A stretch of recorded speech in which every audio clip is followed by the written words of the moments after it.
नमस्कार दोस्तों, 14 अगस्त 2005 सुबह की 6:07 पे सिप्रस देश के लेनरका शहर से एक पैसेंजर प्लेन हेलियोस 522 ग्रीस के एथेंस शहर के लिए उड़ान भरता है, जो अगले 1 घंटे 45 मिनट में अपनी जर्नी कंप्लीट करने वाला था। इस प्लेन में टोटल 121 लोग थे, जिसमें 115 पैसेंजर्स और 6 क्रू मेंबर्स थे। उड़ान भरने के लगभग 5 मिनट बाद 6:12 में एयरक्राफ्ट 12,040 फीट की ऊंचाई पे पहुंच जाता है और तभी एक वार्निंग बेल की आवाज सुनाई देती है। एयरक्राफ्ट के पायलट बिना किसी देरी के एटीसी से कनेक्ट करते हैं और कैप्टन उनसे कहते हैं कि हमारी कूलिंग लाइट बंद है और हमारे 2 इक्विपमेंट कूलिंग सिस्टम पे ही काम करते हैं और अगर ये सही से वर्क नहीं करते हैं तो हमें एक और वार्निंग आ सकती है। सामने से रिस्पांस आता है, फैंस अच्छी तरह से काम करने के लिए डिजाइन किए गए हैं और ये आसानी से फेल नहीं होगा। इतना बात होते ही 6:20 पे कॉल डिस्कनेक्ट हो जाता है और इसके बाद हेलियोस 522 अपने डेस्टिनेशन पे आगे बढ़ने लगती है। अब सुबह के 7:33 हो रहे हैं और प्लेन एथेंस इंटरनेशनल एयरपोर्ट के नजदीक पहुंच जाता है और पहुंचने के बाद ही प्लेन होल्डिंग पैटर्न में मूव करने लगता है। होल्डिंग पैटर्न एक ऐसा पैटर्न है जिसमें प्लेन तब तक घूमते रहता है जब तक कि एटीसी से उसे लैंडिंग की परमिशन न मिल जाए। फ्लाइट की उड़ान भरे हुए अब 2 घंटे हो गए और प्लेन अभी भी हवा में ही है। एटीसी फ्लाइट से बार-बार कनेक्ट करने की कोशिश करता है बट उधर से कोई भी रिस्पांस नहीं आता और ये प्लेन बिना किसी कनेक्शन के हवा में होल्डिंग पैटर्न में घूमते रहता है। इसके कुछ मिनट बाद ही अलर्ट जारी किया जाता है और हेलेनिक एयरफोर्स के 2 F-16 फाइटर जेट को इस एयरक्राफ्ट की चेकिंग के लिए भेजा जाता है। दोनों F-16 एयरक्राफ्ट के पास पहुंचते और कुछ चौंका देने वाली बात बताते हैं। वो रिपोर्ट करते हैं कि प्लेन का आउटर बॉडी कहीं से भी डैमेज नहीं दिखाई दे रहा है, लेकिन कैप्टन अपनी सीट पे नहीं है और फर्स्ट ऑफिसर भी मोशनलेस दिखाई दे रहा है। इसके अलावा प्लेन में बस 3 पैसेंजर्स ही दिखाई दे रहे हैं जो कि ऑक्सीजन मास्क लगाकर बैठे हुए हैं और उनमें भी कोई भी एक्टिविटी नहीं दिखाई दे रही है। कुछ ही देर में F-16 का पायलट देखता है कि एक पैसेंजर बिना किसी ऑक्सीजन मास्क के कॉकपिट में घुस जाता है। उसके बाद वो कैप्टन की सीट पे बैठ जाता है और हेडफोन्स लगा लेता है और इसके बाद ही वो सामने लगे कंट्रोल्स को यूज करता दिखाई देता है। वो F-16 के पायलट को देखकर नीचे की ओर इशारा करता है और इसके कुछ टाइम बाद ही हेलियोस 522 तेजी से डिसेंड करने लगता है और अगले कुछ मिनटों में ही क्रैश हो जाता है। ये क्रैश प्लेन में सफर कर रहे उन सभी 121 लोगों की जान ले लेता है और अपने पीछे छोड़ जाता है एक चिंताजनक सवाल, आखिर टेक ऑफ के बाद ऐसा क्या हुआ कि कोई भी पैसेंजर्स दिख नहीं रहे? आखिर प्लेन को बीच हवा में छोड़कर कैप्टन कहाँ गए और वो इंसान कौन था जो उन सभी के बीच बिना ऑक्सीजन मास्क के कॉकपिट में जा घुसा? आइए जानते हैं आज के इस वीडियो में।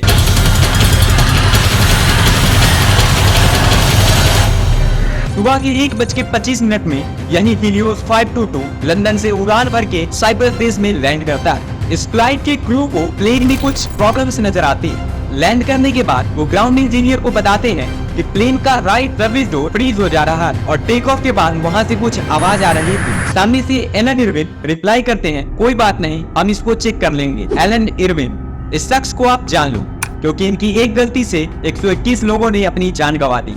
ये एक फ्रीलांस प्लेन इंजीनियर थे और उस अप्रैल हेलियोस एयरवेज ने इनको 6 महीने के लिए फ्रीलांस वर्क प्रोवाइड की थी। इनका वर्क प्लेन की लैंडिंग के बाद उसका रूटीन चेकअप करना और ये डिटरमाइन करना था कि ये प्लेन नेक्स्ट टेक ऑफ के लिए रेडी है या नहीं और इनको इन सभी कामों को करने में कुछ कपल्स ऑफ आवर ही लगते थे। किसी भी प्लेन की टेक ऑफ से पहले ये इंश्योर करना जरूरी होता है कि उसका डोर अच्छे से लॉक है या नहीं, अदरवाइज केबिन का सारा एयर प्रेशर लीक कर सकता है।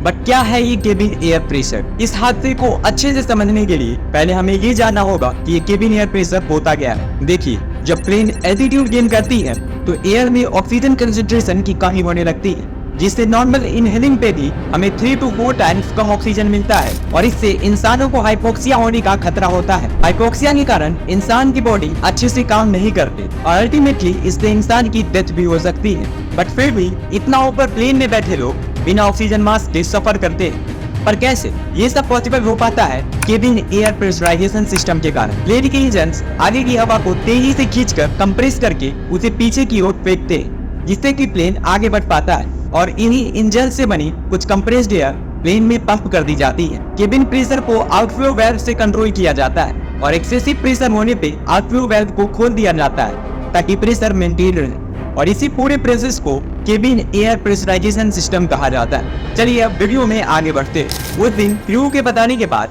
एलन अपनी टीम के साथ सुबह के 1 बजे प्लेन की चेकअप शुरू कर देते हैं। वो डोर का विजुअल इंस्पेक्शन करते हैं और फिर केबिन प्रेशराइजेशन सिस्टम चेक करते हैं ताकि वो ये इंश्योर कर सके कि प्लेन का डोर कहीं से लीक तो नहीं कर रहा। इस समय प्लेन जमीन पे था और प्लेन के इंजन बंद थे, इसीलिए प्लेन को प्रेशराइज करने के लिए engineer APU auxiliary power unit का यूज करते हैं। एपीयू तब एनर्जी प्रोवाइड करता है जब प्लेन्स के इंजन बंद हो, और इस टेस्ट के लिए ग्राउंड इंजीनियर प्रेशराइजेशन मॉड्यूल को ऑटो से मैनुअल पे स्विच कर देते हैं। प्लेन की पूरी चेकअप करने के बाद भी उनको कोई भी इशू नहीं दिखती है और इसके बाद वो प्लेन को टेक ऑफ के लिए अप्रूवल दे देते। बट यहीं से शुरू होती है इस हैकर हादसे की कहानी। इरविन प्लेन को चेकअप करने के बाद प्रेशराइजेशन मॉड्यूल को मैनुअल से ऑटो पे स्विच करना भूल जाते हैं, बट रूल्स के हिसाब से इसे फिर से ऑटो पे स्विच करना जरूरी होता है। इस मॉड्यूल को ऑटो पे सिलेक्ट करने से प्लेन खुद ही एल्टीट्यूड मेजरमेंट करके प्रेशर को कंट्रोल करती है। बट ये एक इकलौती गलती नहीं थी, ये तो बस गलतियों की शुरुआत थी। प्लेन को टेक ऑफ करने से पहले क्रू को कुछ ड्यूटीज पूरी करनी होती है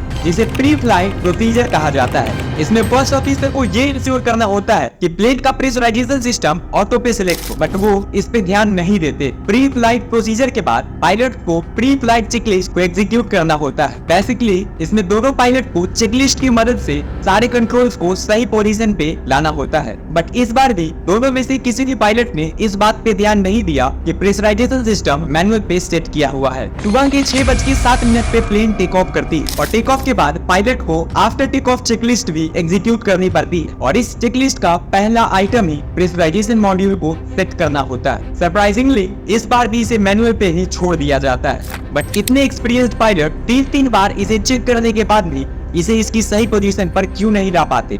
इसका आंसर है ह्यूमन साइकोलॉजी। रिसर्चर्स के हिसाब से पायलट उस दिन एक्सपेक्टेशन बायस का शिकार बन गए। इसके कारण लोग वही चीज देख और सुन पाते हैं जिसे वो अक्सर देखना और सुनना पसंद करते हैं। जनरली प्रेशराइजेशन मॉड्यूल को कभी भी मैनुअल पे स्विच नहीं किया जाता था, जिसके कारण पायलट के माइंड ने ये डिसाइड कर लिया था कि वो मॉड्यूल ऑटो पे ही सेट किया हुआ होगा और अनफॉर्चुनेटली प्रेशराइजेशन मॉड्यूल का मैनुअल पे होना ग्रीन लाइट का इंडिकेशन देता था, जिसके कारण पायलट्स बार-बार उस चीज को देखकर भी गलती नहीं निकाल पाए।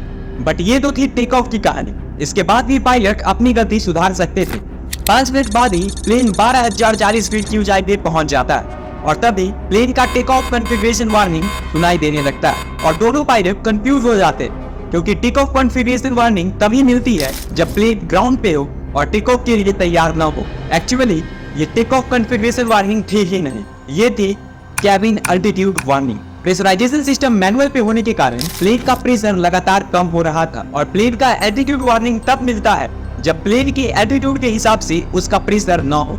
वार्निंग साउंड के बंद नहीं होने के कारण पायलट ने तुरंत एटीसी से कनेक्ट किया और उन्हें इस वार्निंग के बारे में बताया। इस टाइम पे प्लेन का ऑटो पायलट मोड में होने के कारण प्लेन तेजी से आगे बढ़ रहा था और साथ ही एल्टीट्यूड भी गेन कर रहा था। पायलट की इस बात को बताते ही एलन इरविन को एटीसी ऑफिस में बुलाया जाता है। जनरली एलन इरविन प्लेन के टेक ऑफ होने के 30 मिनट्स बाद तक एयरपोर्ट पे ही रुकते थे ताकि वो ये इंश्योर कर सके कि प्लेन में कोई भी दिक्कत ना हो। पायलट की बातों को सुनकर इरविन उन्हें प्रेशराइजेशन मॉड्यूल को चेक करने के लिए बोलते हैं। इसी बीच प्लेन का 14,000 फीट की ऊंचाई पर पहुंच जाने के कारण पैसेंजर्स का ऑक्सीजन मास्क रिलीज हो जाता है और ऑक्सीजन मास्क रिलीज होने का इंडिकेशन पायलट को मिलता है। बट सेम टाइम पे प्लेन में लो एयर प्रेशर होने के कारण इक्विपमेंट कूलिंग सिस्टम काम करना बंद कर देता है और उसी वक्त इक्विपमेंट कूलिंग सिस्टम का इंडिकेटर भी ऑन हो जाता है और अनफॉर्चुनेटली पायलट को ऑक्सीजन मास्क रिलीज इंडिकेटर पर ध्यान ही नहीं जाता और उनका पूरा ध्यान कूलिंग सिस्टम पे चला जाता है। अगर उस टाइम भी pilot oxygen mask release indication को देख पाते तो ये हादसा नहीं होता, क्योंकि उस टाइम पे पायलट अपने बगल में रखे मास्क को यूज कर पाते और कॉन्शियस रहकर प्लेन की हाइट को कम कर पाते। उनको ऐसा लगता है कि प्लेन की इंजन्स जरूरत से ज्यादा इलेक्ट्रिसिटी जनरेट कर रहे हैं, जिससे कि इक्विपमेंट ओवरहीट हो जा रहा है। इसीलिए पायलट एटीसी से सर्किट ब्रेकर का लोकेशन पूछते हैं ताकि वो इलेक्ट्रिसिटी सप्लाई को बंद कर सके। सामने से एटीसी के मेंबर्स उन्हें बताते हैं कि इलेक्ट्रिक सर्किट ब्रेकर का लोकेशन उनके सीट के पीछे ही है और इसके बाद प्लेन से कनेक्शन टूट जाता है। बट थोड़ी देर में प्लेन का ऑक्सीजन सिलेंडर खत्म हो जाने के कारण पैसेंजर्स धीरे धीरे बेहोश होने लगते हैं और पायलट जब इलेक्ट्रिक सर्किट ब्रेकर को लेने के लिए अपने सीट से उठते हैं तो उसी टाइम पे वो भी हाइपोक्सिया का शिकार हो जाते हैं और वहीं पे बेहोश होकर गिर जाते हैं। और फिर कभी अपनी सीट तक पहुंच ही नहीं पाते। इन्वेस्टिगेटर की टीम ये बताती है कि पायलट से बात करते वक्त उनके बाद कुछ ज्यादा सेल्स नहीं बना रहे थे। ऐसा प्रतीत हो रहा था कि पायलट उसी समय पे हाइपोक्सिया के शिकार हो चुके थे। इसके बाद प्लेन का ऑटो पायलट मोड में होने के कारण प्लेन 34,000 फीट की ऊंचाई गेन कर लेता है और अपनी डेस्टिनेशन पे आगे बढ़ने लगता है। इन सब के करीब 1 घंटे बाद प्लेन एथेंस इंटरनेशनल एयरपोर्ट के पास पहुंच जाता है और होल्डिंग पोजीशन में घूमने लगता है। इसके बाद 2 फाइटर जेट आते हैं और प्लेन की सिचुएशन रिपोर्ट करते हैं। वो एक शख्स को कॉकपिट में आते हुए देखते हैं। ये शख्स कोई और नहीं था बल्कि एक फ्लाइट अटेंडेंट एंड्रियास प्रोमोडियोली था, जो फ्लाइट में अवेलेबल इमरजेंसी ऑक्सीजन सिलेंडर का यूज करके कॉकपिट में घुसने से पहले तक कॉन्शियस थे। एंड्रियास के पास यूके कमर्शियल पायलट का लाइसेंस था, लेकिन वो बोइंग 737 उड़ाने के लिए क्वालिफाइड नहीं थे। वो F-16 के पायलट को देखते हैं और नीचे की ओर इशारा करते हैं। वो इशारों से ये बताना चाह रहे थे कि प्लेन तेजी से नीचे डिसेंड कर रहा है। एंड्रियास प्लेन को सेफली लैंड तो नहीं करवा पाते, लेकिन प्लेन को एथेंस के अर्बन इलाके से 25 मील दूर हिल साइड एरिया में सुबह के 9:02 में सक्सेसफुली क्रैश करवा देते हैं। इस एक्सीडेंट के होने के बाद ये एक इंटरनेशनल न्यूज बन गई और इसे एक घोस्ट प्लेन के नाम से जाना जाने लगा, जहां पैसेंजर प्लेन क्रैश होने से 2 घंटे पहले ही मर चुके थे और ये लाशों से भरा प्लेन खुद ही हवा का सैर कर रहा था। बट बाद में रिसर्चर्स ने ये दावा किया है कि सारे पैसेंजर प्लेन क्रैश के टाइम तक अलाइव थे और इससे पहले वो एक डीप इरिवर्सिबल कोमा में जा चुके थे। तो ये थी हीलियोस 522 की कहानी। जाने से पहले चैनल को सब्सक्राइब करना बिल्कुल नहीं भूलिएगा, ताकि मैं आपको फिर से मिल सकूं एक इंटरेस्टिंग और एक अनोखे से टॉपिक के साथ। तब तक के लिए बाय बाय।